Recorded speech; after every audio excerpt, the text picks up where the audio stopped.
जय श्री राम मेरे सनातनी बंधुओं। पिछले अंक में हम लोगों ने समुद्र मंथन के बारे में अध्ययन किया, जिसमें सुर और असुर के द्वारा समुद्र मंथन किया जाता है। उसमें विभिन्न प्रकार के रत्न, विष और अमृत की प्राप्ति होती है। इसके पश्चात रामचंद्र जी के द्वारा गौतम ऋषि की पत्नी अहिल्या देवी को श्राप मुक्त किया जाता है। इस अंक में हम लोग बालकांड के 50वें सर्ग से लेकर 56वें सर्ग के संबंध में अध्ययन करेंगे। इसमें मुख्य रूप से विश्वामित्र और राम और लक्ष्मण के द्वारा राजा जनक, मिथिला के राजा जनक के राज्य में आगमन के संबंध में ब्यौरा दिया गया है। महर्षि विश्वामित्र और राम लक्ष्मण मिथिला के राजा जनक के यज्ञ भवन में पहुंचते हैं। जब राजा जनक को इसकी जानकारी मिलती है तो वे बड़े प्रसन्नचित्त होकर, उत्साहित होकर के महर्षि विश्वामित्र और राम और लक्ष्मण का स्वागत करते हैं और वो पूछते हैं कि महर्षि विश्वामित्र से पूछते हैं कि आपके साथ ये दो राजकुमार कौन हैं। महर्षि विश्वामित्र बताते हैं कि ये दोनों राजकुमार राम और लक्ष्मण हैं, जो राजा दशरथ के पुत्र हैं और पिता की आज्ञा से ये 14 वर्ष के लिए वन में रहने का ये वचन दोहरा रहे हैं। महर्षि विश्वामित्र इनकी वीरता के बारे में बताते हैं कि किस प्रकार इन्होंने ताड़का का वध किया, फिर उनके आश्रम सिद्धाश्रम में मारीच और सुबाहु नाम के राक्षस एवं अन्य राक्षसों का वध किया और मेरी तपस्या को उन्होंने सुरक्षा देकर संपूर्ण कराया। इसके अलावा अहिल्या, गौतम ऋषि की पत्नी अहिल्या को श्राप मुक्त करने के संबंध में बताते हैं। इसके बाद वो बताते हैं कि महाराज, हम लोगों ने सुना है कि आपके यहाँ एक दिव्य धनुष रखा हुआ है, उसी का दर्शन करने की इच्छा इन दोनों राजकुमारों को हुई है, इसलिए हम लोग आपके यहाँ पधारे हैं। यहाँ पर एक चीज़ बताने की बात है कि गौतम ऋषि के पुत्र का नाम है सतानंद जी, और वो सतानंद जी जो है वो राजा जनक के यहाँ वो रहते हैं। जब उन्हें मालूम होता है कि महर्षि विश्वामित्र के साथ राम और लक्ष्मण आए हैं तो वे बड़े उत्साहित होते हैं और उनसे पूछते हैं कि क्या आप लोगों ने मेरी माता जो तपस्या कर रही थी उनसे मुलाकात किया, उनके चरणों को स्पर्श किया, उनसे आशीर्वाद प्राप्त किया और उनको श्राप मुक्त किया? ये सब प्रश्न उनसे करते हैं। तो विश्वामित्र जी बताते हैं कि हाँ, हम लोग तुम्हारी माँ अहिल्या के आश्रम में गए थे और श्री राम के द्वारा उनका चरण स्पर्श करके उन्हें श्राप मुक्त कर दिया गया है और वो अपने पति गौतम ऋषि के साथ रहने लगे हैं। तो इसके बाद सतानंद जी बहुत आशीर्वाद देते हैं और महर्षि विश्वामित्र को भी बहुत धन्यवाद देते हैं। और इसके बाद श्री रामचंद्र जी को महर्षि विश्वामित्र के पूर्व के इतिहास के बारे में बताते हैं। वो बताते हैं कि महर्षि विश्वामित्र एक समय में काफ़ी प्रतापी राजा थे। उनके पिता का नाम गाधी था और दादाजी का कुशनाभ कुशनाभ था और परदादा का नाम कुश था। ये सभी प्रतापी राजा थे और विश्वामित्र बहुत पराक्रमी राजा थे, जो हजारों वर्ष तक वो उन्होंने राजकाज संभाला। इसका मैं फिर वो बताते हैं कि एक बार की बात है कि राजा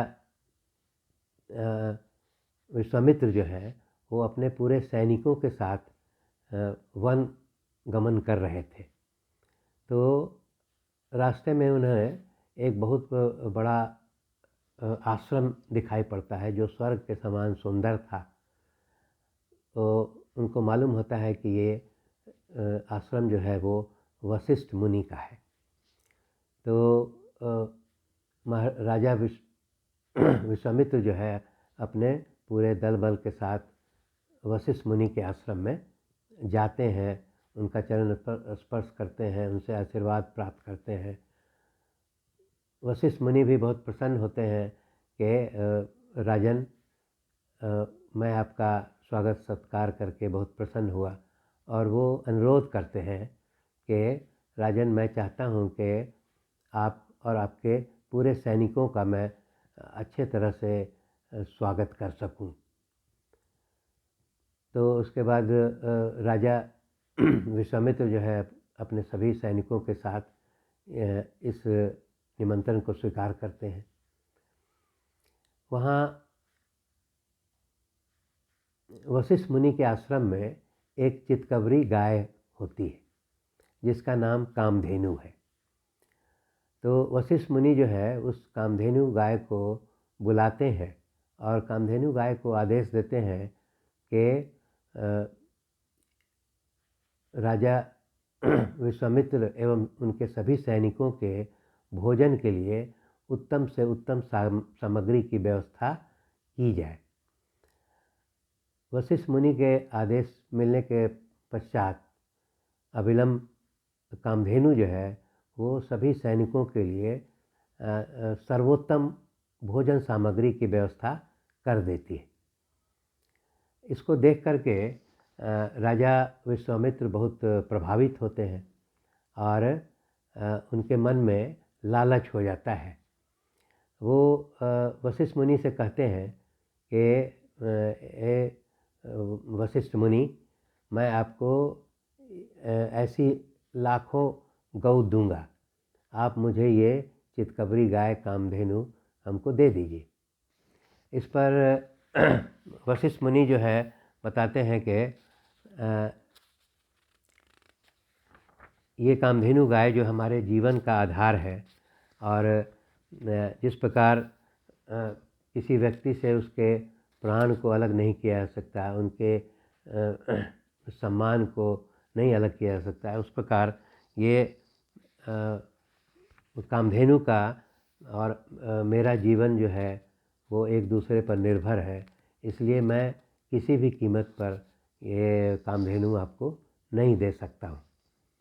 इस पर राजा विश्वामित्र जो है वो नाराज़ होते हैं, और नाराज़ होकर के, चूँकि वो उस समय के राजा थे, उनके पास हजारों सैनिक थे साथ में, तो वो कामधेनु गाय को ज़बरदस्ती ले जाना चाहते हैं। तो ज़बरदस्ती ले जाना चाहते हैं तो उसमें कामधेनु गाय जो है वो बड़ा विलाप करती है और वशिष्ठ मुनि से कहती है कि क्या आपने मुझे त्याग दिया है। तो वशिष्ठ मुनि कहते हैं कि नहीं, मैंने तुम्हें त्यागा नहीं है, लेकिन मैं तो एक सन्यासी हूँ, और ये विश्वामित्र जो है राजा हैं, उनके पास पूरे सैनिक बल है, इनसे मैं युद्ध नहीं कर सकता हूँ, तो मैंने तुम्हें त्यागा नहीं है। तो कामधेनु का यहाँ पर बताता है कि कामधेनु कहती है कि आप मुझे आज्ञा दीजिए, मैं ऐसे सैनिक पैदा कर दूंगी जो राजा विश्वामित्र के सभी सैनिकों का संहार कर सकता है। तो वशिष्ठ मुनि जो है इस प्रकार का आदेश कामधेनु को देते हैं। इसके बाद वशिष्ठ मुनि के आदेश पा करके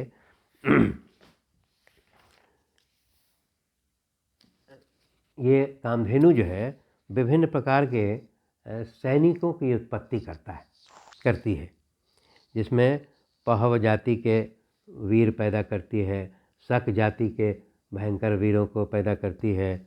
उसके बाद म्लेच्छ, हारित और किरात जाति के सैनिक को पैदा करती है। ये सभी सैनिक मिल करके राजा विश्वामित्र के सभी सैनिकों का संहार कर देते हैं। तो ये इन सैनिकों के संहार को देख करके राजा विश्वामित्र जो है बड़ा आश्चर्यचकित होते हैं, क्रोधित होते हैं। और इसके पश्चात विश्वामित्र के 100 पुत्र भी उनके साथ में थे। वो 100 पुत्र जो है वो वशिष्ठ मुनि पर आघात करने लगते हैं, जिससे वशिष्ठ मुनि नाराज हो जाते हैं और वो विश्वामित्र के 100 पुत्र का संहार कर देते हैं। विश्वामित्र के 100 पुत्र के संहार होने के बाद वो बड़े निराश होते हैं और उसके बाद फिर वो अपना राजकाज छोड़ करके और वन में तपस्या के लिए चले जाते हैं। तपस्या में वो कई वर्षों तक तपस्या करते हैं और उससे महादेव प्रसन्न हो जाते हैं। महादेव के प्रसन्न होने के बाद वो महादेव से वरदान मांगते हैं कि उन्हें विभिन्न प्रकार के अस्त्र और शस्त्रों का ज्ञान दिया जाए। महादेव उनको विभिन्न प्रकार के अस्त्र शस्त्रों का ज्ञान देते हैं। महादेव से विभिन्न प्रकार के अस्त्र शस्त्रों का ज्ञान प्राप्त करके राजा विश्वामित्र जो है पुनः वशिष्ठ मुनि के आश्रम में पहुँचते हैं और विभिन्न प्रकार के शस्त्रों से जिसका ज्ञान उन्होंने महादेव से प्राप्त किया था उसका प्रयोग वशिष्ठ मुनि पर करते हैं। इसमें कुछ शस्त्र जिनका प्रयोग विश्वामित्र ने वशिष्ठ मुनि के खिलाफ किया उसके बारे में जानकारी लेना उचित प्रतीत हो रहा है। इसमें जो अस्त्रों के नाम लिखे हुए हैं उसमें कुछ मैं बताता हूँ। अस्त्रों के नाम हैं मानव, मोहन, गांधर्व, स्वापन, मादन, संतापन, विलापन, शोषण, विदारण, वज्रास्त्र, ब्रह्मपाश, कालपाश, वारुणपाश, पिनाकास्त्र, इसके बाद दंडास्त्र, पैशाचास्त्र, धर्मचक्र, कालचक्र, विष्णुचक्र, वायवास्त्र, मंथनास्त्र, हैसिरा, कंकाल, मूसल, वैदाधरास्त्र, दारुण कालास्त्र, त्रिशूलास्त्र,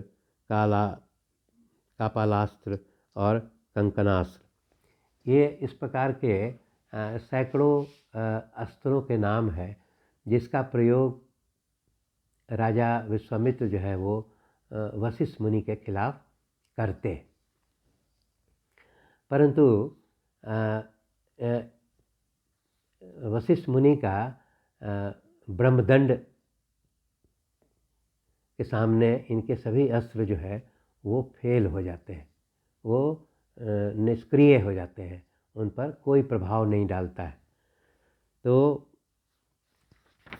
अंत में भयंकर युद्ध होता है और उसमें ये राजा विश्वामित्र जो है वो वशिष्ठ मुनि से हार मान लेते हैं कि मैं पराजय स्वीकार करता हूँ और ये स्वीकार करता हूँ कि ब्रह्मदंड के सामने क्षत्रिय बल का कोई स्थान नहीं है।